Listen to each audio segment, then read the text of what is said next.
नमस्कार ओडिशार अगणित दर्शक बंधु मानक मोर तरफ और आम सिमली फिल्म तरफ अनेक अनेक धन्यवाद। आज आमर जो सिमली फिल्म अंत घटी आज गोटे स्पेशल स्क्रीनिंग होची जोटा कि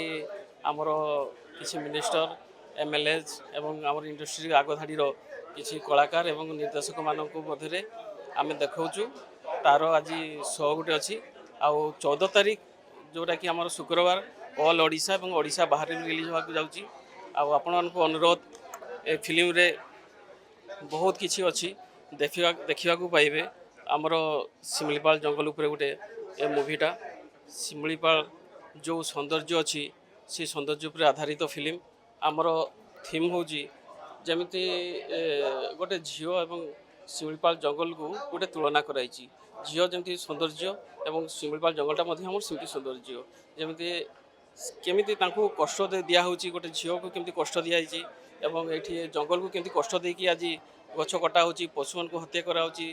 फरेस्टर मन को हत्या करा होची ता ऊपर आधारित ये फिल्मटा आ भरपूर एक्शन अच्छी आ भितर टिके मिले मिसिकी करिचु जमती आपण को भल लागिवो आ खुशी लागो एंटरटेनमेंट करि पारबे से ऊपर फिल्म। धन्यवाद।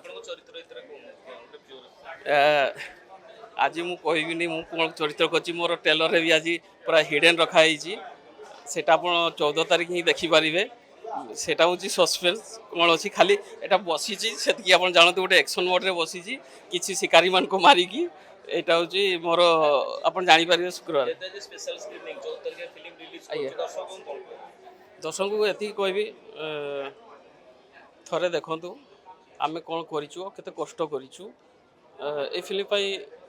आमे बहुत चेष्टा करिछु जेमति कि आपण मानकर मनोरंजन टे करि परिबु। बहुत सुंदर चरित्र रही मोर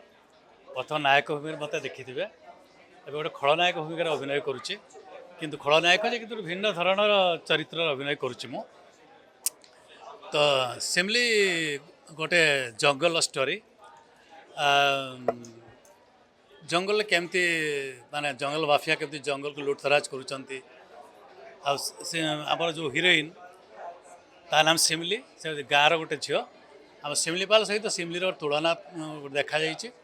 एवं से जंगल माफिया होची मु एवं बहुत भल होइछि आपण मानक मन को निहाती छुईब भावुची